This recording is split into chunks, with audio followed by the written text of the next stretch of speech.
Hello, it's Jimmy here at O'Reilly's. I'm looking at a Ford Transit Custom here. Okay, I'm just inside the vehicle. We have engine light on, engine service now message, and the van's in limp mode. We've also got ABS light over there, which is not what we're going to be looking at today. Okay, so I'm going to start running up the diagnostics here. I'm using the Smart Safe Launch DO1 scan tool. We'll go to PCM.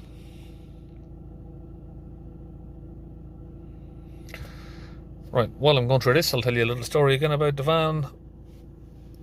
Same story, as usual, sort of, really. He's had multiple trips to garages. They've done forced regenerations, but the van shortly afterwards goes back into limp mode. They've replaced temperature sensors on the exhaust. They've changed the mass airflow sensor, and a couple of other parts, he's told me, but nothing has worked so far. He's gave up and he's made a trip down the motorway to come and see me. Let's have a look at what fault codes we have.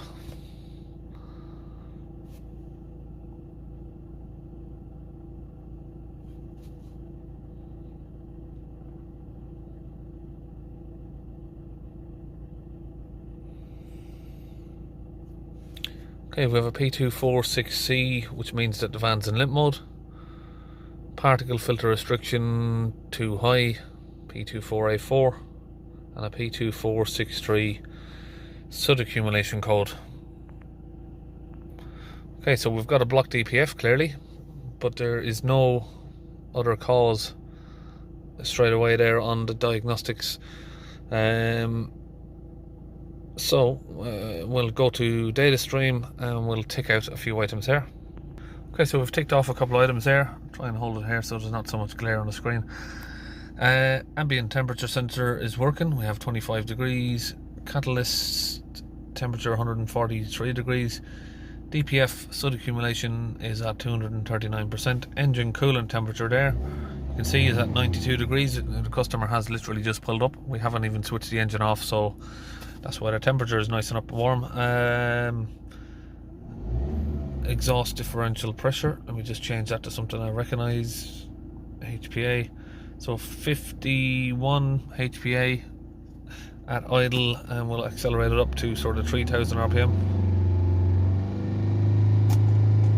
We have 290 millibars.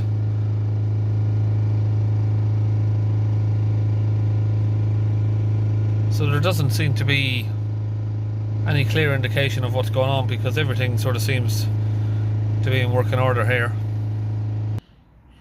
Okay, so I'm under the vehicle here. It's a little bit more difficult access on this one. We've got a air conditioning compressor right there. But if we get the camera sort of up there, we got the vaporiser for the DPF. So it's very tight access on this vehicle in particular. Because of this here, we can't get in from that side. It's just up there, so we're going to need to get that open. I'm using these two tools. It is a gas burner here, or a blowtorch basically, and a 22mm spanner. So I can't really get a good angle on it, but we managed to break it loose here after we've heated it up. So we've put the blowtorch on it and made it nice and red, and we have now loosened it up. So we'll just get it out now. So we've got the vaporizer off on the floor, and we've got it connected to a Medivac, and you can see there that it is holding pressure. So what we can do with this one is, it doesn't look in terrible condition. Got a bit of soot around it. See, we scraped some of it off there. We can either replace this or refurbish this one. So we're going to replace this with a new one. The customer's chosen that option, but I'll just show you how you can basically fix one of these if you don't want to spend the money on one. They are quite expensive. So we get some heat, hold the heat on it. I'm going to get it nice and red.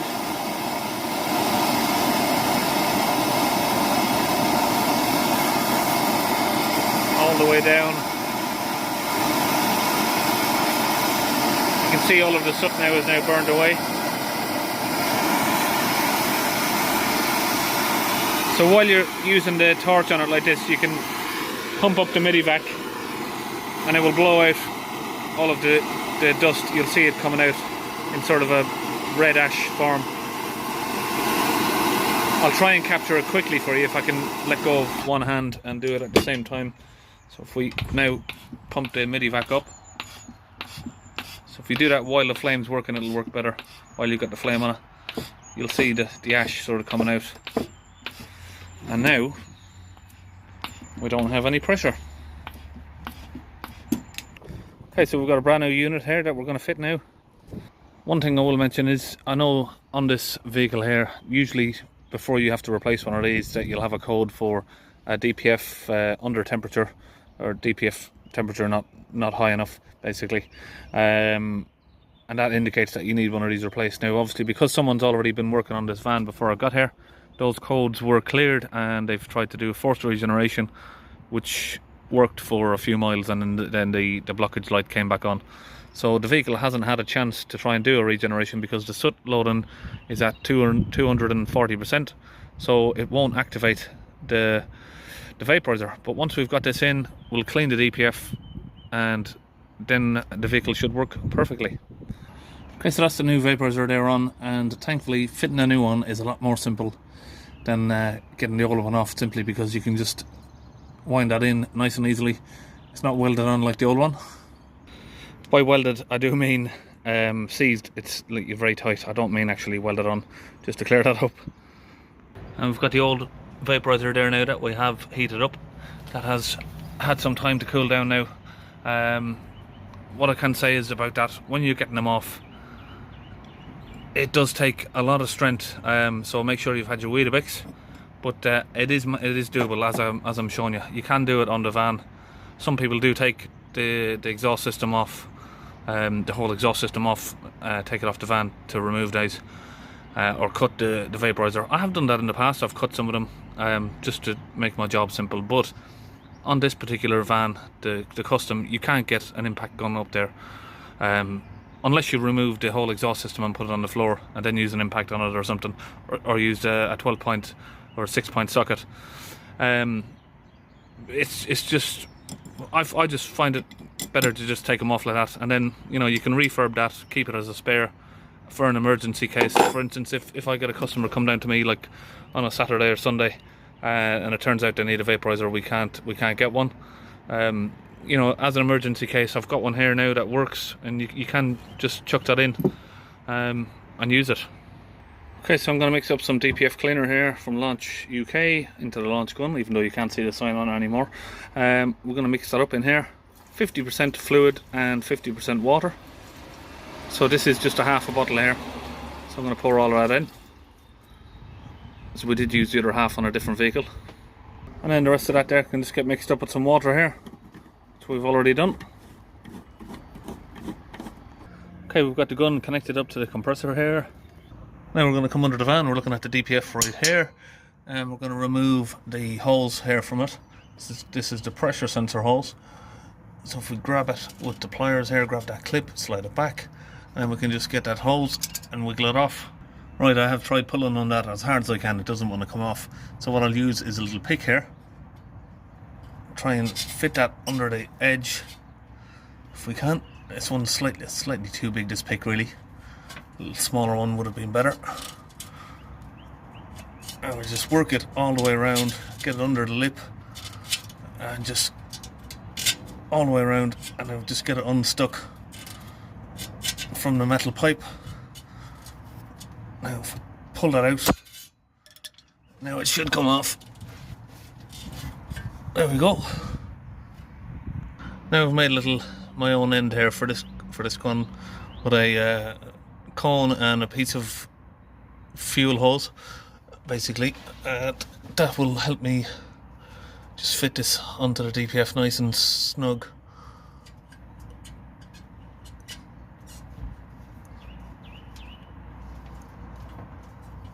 Just like that. Now I'm ready to squeeze the trigger. We'll just get all of that fluid in there, all in one go, until it's completely gone. So it did blow off there. I didn't push it in tight enough. We've got it back in now. So we're going to let that sit for about 10 minutes. Okay, so I had the van up on some ramps there to fit the vaporiser and do the DPF clean. So now we're going to get the van down. Start the vehicle back up now. And you can see how much soot was in there because it raised to over 500 millibars now that the fluid's in there. Of course, the more soot you've got in there, it's going to start breaking it down, which will temporarily cause more of a blockage until it clears out. So we'll hold the revs up to 3000 RPM again.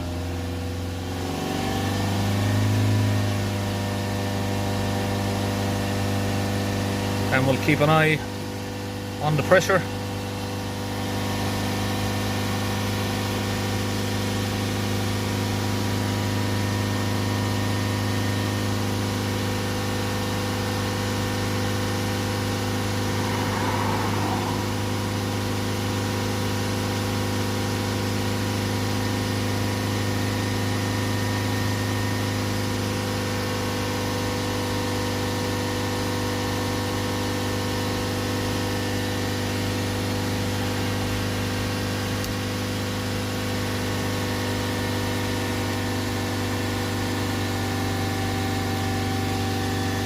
Moved a little bit.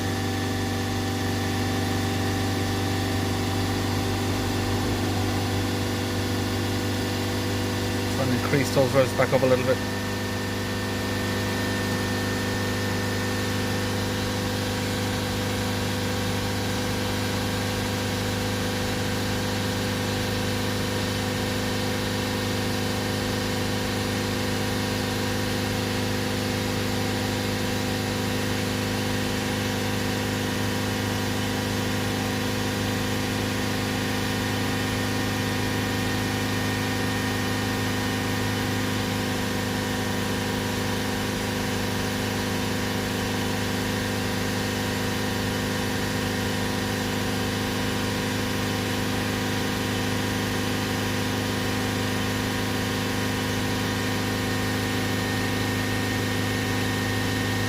So what I want to see that going to is under 100 at 3000 RPM.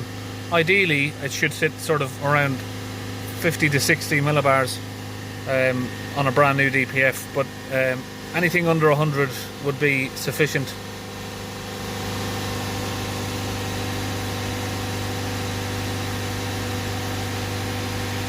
Okay, we've given it a few revs up and down there. It seems to have settled down around about there. So what we're going to do is we're going to let go of the revs now. We'll see where the idle's at.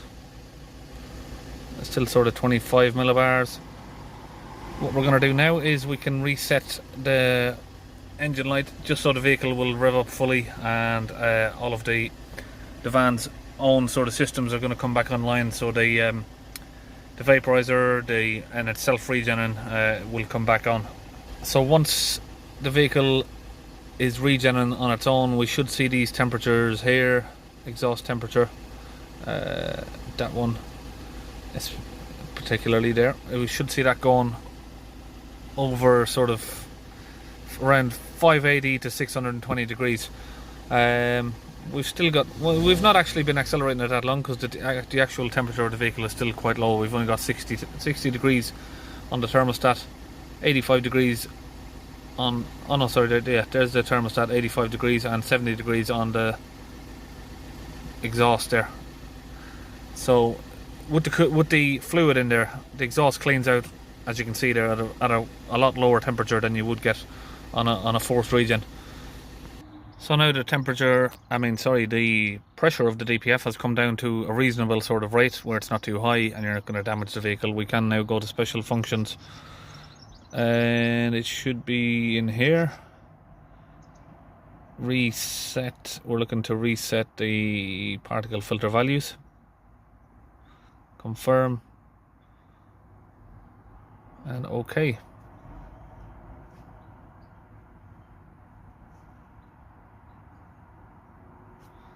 That's done. Okay, ignition off. Now it's successful. So we've done the learned values, and What you can do, it's not completely necessary, it will prime up on its own, but you can prime up the vaporizer, fuel system vaporizer prime here.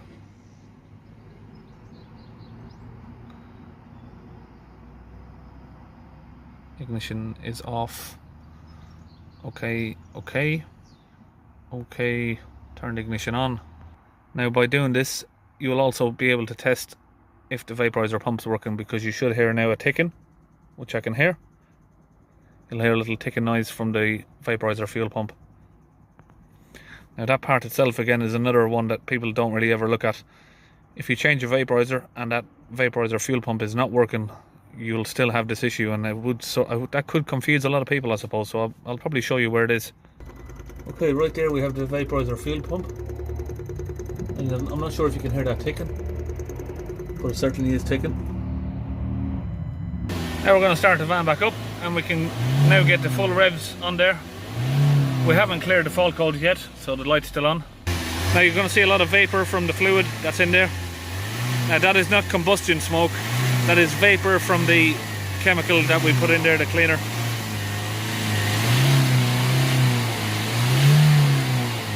So now I'm going to clear the fault codes that was on the vehicle. Now we'll go back to the data stream again. We'll tick the same items back up. Okay, so we've got the vehicle running now. I'm not sure if you can see there, we are a little bit high in the exhaust gas temperature. It's around about 750. If it goes to sort of 800 degrees, I believe it should turn red, and you will get what's called a thermal cutout on these. So if the temperature reaches 1000 degrees, I think it goes to 1000 degrees before that happens, you'll get a thermal cutout, so the van will cut out and you will not be able to restart it for a full hour. It's an hour timer on it.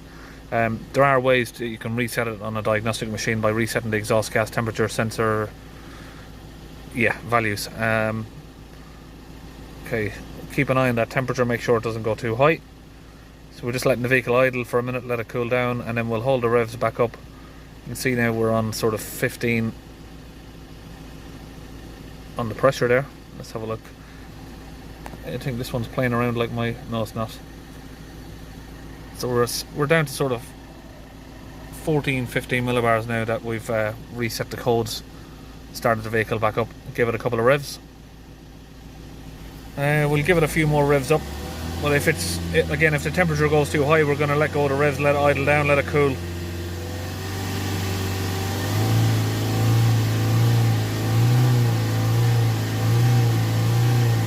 You can see now the temperature is actually coming down.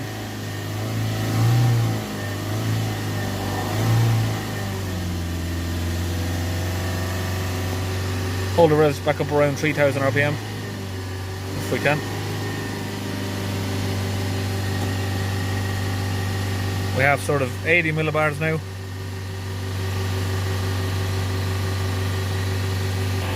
So by keeping an eye on the temperature, like I said, these vans do have a thermal cutout to stop you doing any damage, but 1000 degrees is enough to damage the DPF on these, so it is worthwhile keeping your eye on the temperature. If you see it going above sort of 750, you know, let the van idle, and if the temperature is still rising, switch it off and let it cool down a little bit, because you don't want to damage your DPF.